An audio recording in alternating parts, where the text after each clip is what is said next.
नमस्कार, कैसे हैं आप सब। आशा करती हूँ आप सब खुश और खुशहाल होंगे।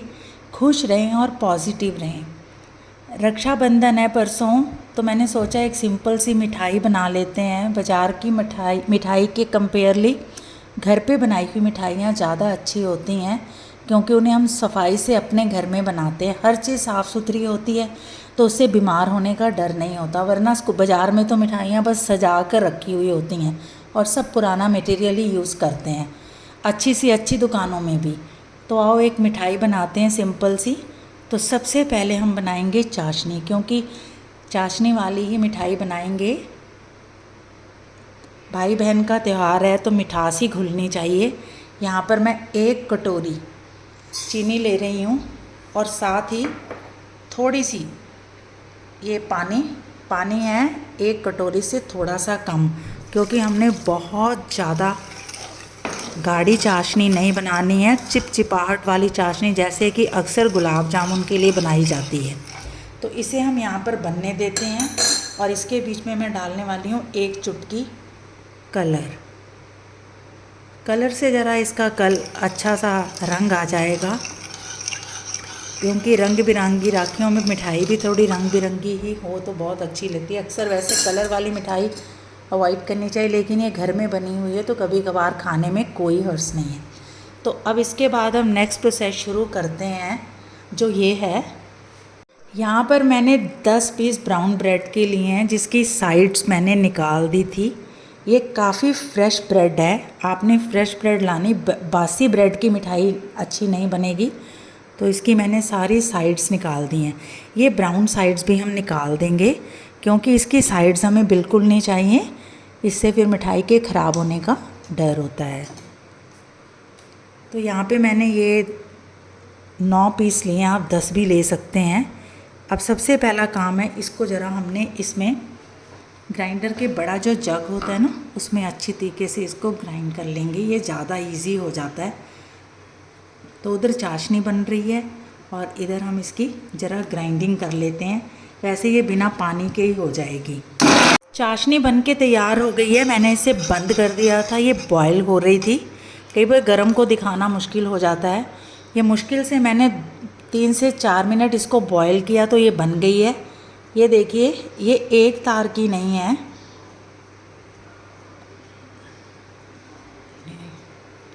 ये इस तरह चिपचिपाहट वाली है। एक तार नहीं आ रही है, एक तार नहीं आनी चाहिए। एक तार वाली फिर बहुत गाढ़ी हो जाएगी। इसको पतला ही रहने देते हैं और इसको हम बंद कर देते हैं और एक तरफ रहने देते हैं इसी में। ये साफ़ चीनी थी, फ़िल्टर, तो इसको छानने की ज़रूरत नहीं है, बिल्कुल साफ़ है।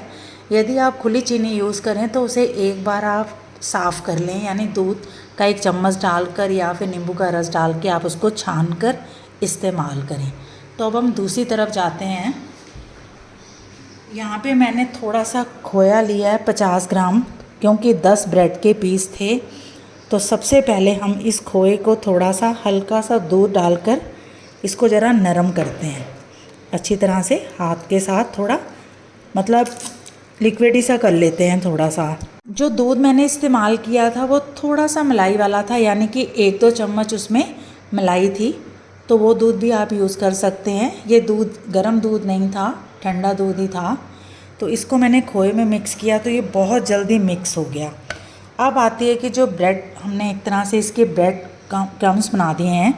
ये देखिए, ब्रेड को मैंने अच्छी तरीके से उसमें ग्राइंड कर लिया है। मैंने इसलिए मिक्सचर यूज़ किया कि उसमें जल्दी हो जाता है। ये देखिए, जग में मतलब टुकड़े नहीं रहेंगे, और हमें टुकड़ों को मतलब हाथ के साथ करना थोड़ा मुश्किल हो जाता है। अब इसके बीच में हम थोड़ा थोड़ा करके इसको ज़रा मिक्स कर लेते हैं और देखते हैं कि इसमें अभी और दूध की या पानी की ज़रूरत तो नहीं है।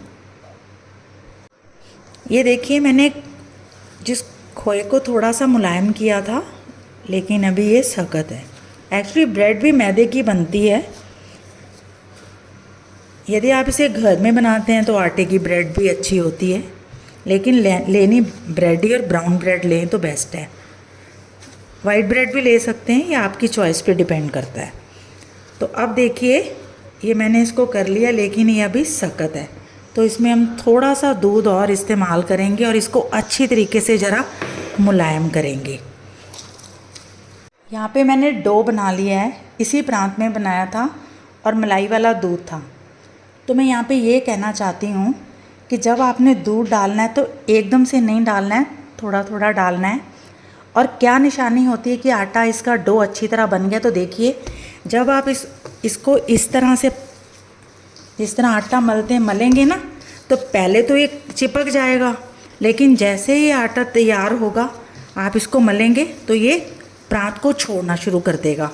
जब ये प्रांत को छोड़ देगा तो इट मीन कि ये तैयार है, इसका मतलब है कि डो तैयार हो गया है। और चिपचिपाहट से इसको स्मूथ करने तक आपको 5-6 मिनट अपने एक्सपर्ट हैंड्स यूज़ करने पड़ेंगे। तो ये देखिए ये तैयार है और ये ना तो हाथों में चिपकेगा और ना ही बर्तन पे चिपकेगा। अब मैंने डो बना लिया है। जब ये डो पूरी तरह से इस तरह से ये छोड़ने लग जाए तो फिर इसको हमने थोड़ा सा ऐसे फैलाना है और इसके बीच में हम 1 चम्मच मैदा डालेंगे और फिर दोबारा इसको मलेंगे। लेकिन मैदा तभी डालना है जबकि आप डो को पहले तैयार कर लें। वैसे तो ये मैदे की बनी हुई होती है या आटे की होती है, आटा ब्रेड है, लेकिन मैदा इसलिए डाला जाता है कि वो थोड़ा सा सपोर्ट करे, क्योंकि अक्सर जो गुलाब जामुन बनाए जाते हैं उसमें सूजी और मैदे का इस्तेमाल उसको सपोर्ट करने के लिए, ताकि वो टूटे ना, किया जाता है। तो इसके बीच में मैंने 1 चम्मच मैदा डाला है अभी। अब हम इसको देखेंगे कि ये आटा अभी नरम है। 1 मिनट रखेंगे इसको, फिर इसको देखेंगे थोड़ा नरम तो नहीं हो रहा है, क्योंकि ये चेकिंग करनी बहुत ज़रूरी है। अब इसे हम 2 मिनट के लिए इस तरह ही किचन के ही एटमॉस्फेयर में रहने देते हैं, टेम्परेचर में रहने देते हैं। जब आपने दूध और ब्रेड को मल लिया था, यानी डो बना लिया था, उसके बाद इसमें हमने 2 चम्मच मैदा डाला है, छोटे स्पून जो किचन में यूज़ होते हैं खाने के लिए। 2 या 2.5 चम्मच मैदा ज़रूर डालना है, क्योंकि हमने मलाई वाला दूध इसलिए यूज़ किया है ताकि ये सॉफ्ट रहे। अब हम ये तैयार हो गया है। अब इसके हम बॉल्स बना लेंगे, गोल बॉल ही बनाएंगे, क्योंकि हम चाशनी कम यूज़ करेंगे, इसलिए आप ये लेमन साइज़ के, जितना लेमन होता है, इसमें क्रैक नहीं आते। इस तरह के डो में, जो ब्रेड का डो होता है, उसमें आप मैदा भी डालोगे तो क्रैक नहीं आएंगे और very easily you can make the ball. Balls जो होती हैं बहुत इजीली प्रिपेयर कर सकते हैं आप। तो हम इस तरह की, ये देखिए इस तरह की छोटी छोटी बॉल्स बना लेते हैं, कितनी बनती हैं देखते हैं। ये देखिए मैंने छोटे लेमन के साइज़ के ये बॉल्स बना लिए हैं। ये तकरीबन 20 के करीब ही बने हैं। इस तरह से आपने बना लेने, इसमें क्रैक्स नहीं पड़ेंगे। मैं बार बार कह रही हूँ, यदि आप मैदा नहीं डालना चाहते तो आप 1 या 1.5 चम्मच सूजी डाल सकते हो, और यदि आप सूजी भी नहीं डालना चाहते फिर आप बिना मलाई का दूध यूज़ करें। वैसे सूजी डालने में हर्ज भी क्या है, क्योंकि सूजी तो हर घर में होती है। अब हम यहाँ पर मैंने कुछ ऑयल गर्म होने के लिए रखा है, रिफाइंड ऑयल, तो इसे मैंने काफ़ी स्लो रखा हुआ था। अब हम एक एक करके इसके बीच में ये सारी बॉल्स डाल देंगे। तकरीबन ये ज़्यादा गर्म है तो इसको थोड़ा सा और कम कर देते हैं। इसको हाथ नहीं लगाना आपने, सारी बॉल्स हम इसमें डाल देंगे। जब मैंने इसमें बॉल्स डाली थी तो ये स्लो था, लेकिन क्योंकि ऑयल भी देखना है ना हमने कि कितना गर्म है, यदि बहुत ज़्यादा गर्म होगा तो वो जल जाएंगे, तो इसलिए मैंने फ्लेम को बंद कर दिया था। अब मैंने उसको दोबारा स्टार्ट किया है। तो अब देखिए उसके बीच में जो मैंने बॉल्स डाली उनको मैंने अभी हिलाया नहीं है। यदि तो आप इसको बहुत ज़्यादा ऑयल यूज़ करते हैं तो आप इसको इस तरह से भी हिला सकते हैं, आहिस्ता आहिस्ता। ये अपने आप पलट जाएंगी, ज्यों ज्यों ये पकती जाएंगी पलट जाएंगी। इसको आपने एक तो कच्चा नहीं पलटना, तकरीबन एक तरफ से ब्राउन हो जाए हल्की सी, तभी उसको पलटना है। तो इसे हम अभी, ये देखिए इस फ्लेम में हम इसको मैं पकाऊंगी, क्योंकि इसको हमने थोड़ा ब्राउन करना है, डार्क या light brown as you want, लेकिन मैं यहाँ पे थोड़ा सा डार्क ब्राउन करूँगी। तो इसको मैं इसमें पकने दूँगी। जो ब्रेड होती है वो ऑलरेडी एक डो इजीली उससे बन जाता है, तो इसलिए मैंने इसको यूज़ किया। कई बार मैदे और खोए को जब हम बनाते हैं तो एक राइट कंसिस्टेंसी नहीं आती है, उसको राइट कंसिस्टेंसी में लाने के लिए मैंने मैदे को एक तरफ रख के ब्रेड यूज़ की है। तो इस तरह से ब्रेड की एक डिश भी बन जाएगी और आपके त्यौहार में एक शानदार आप मिठाई अपने भाई को खिला सकेंगे। तो इसे अब मैंने देखो एक, ये देखिए बॉल्स अब ब्राउन होने लग गई हैं। इसको मैं थोड़ा थोड़ा स्पून के साथ पलटूंगी। अब ये एक बॉल मैं आपको दिखाती हूँ। ये बॉल अभी आपने हाथ नहीं लगाना, ये अभी सॉफ्ट है। जब ये थोड़ी सी ब्राउन होंगी तो ये हार्ड हो जाएंगी हल्की सी, और चाशनी में डाल जाने के बाद ये दोबारा फिर सॉफ्ट हो जाएंगी। तो ये राइट वे है इस मिठाई को बनाने का। तो इसको मैं इसी तरह से हिलाऊंगी क्योंकि अब ये थोड़ी सी हल्की सी हार्ड हो गई हैं। इसका सेंटर पार्ट अभी हल्का सा पकने वाला है, तो इसको हम इस तरह का ब्राउन कर लेंगे जिस तरह ये दिखाई दे रहा है। तो उसके लिए हम फ्लेम यूज़ करेंगे ना मीडियम ना स्लो, मीडियम और स्लो के बीच की फ्लेम हम यूज़ करके इसको ब्राउन कर लेंगे अच्छी तरह से। अब इससे ज़्यादा इसको पकाना नहीं है, तो हम इसे एक एक करके निकाल लेते हैं। तकरीबन सारी इसी तरह से निकाल लेते हैं पहले, और इसका ऑयल निचोड़ देते हैं। ये देखिए काफ़ी सॉफ्ट हैं ये। इसे हम सारी एक एक करके निकालते हैं।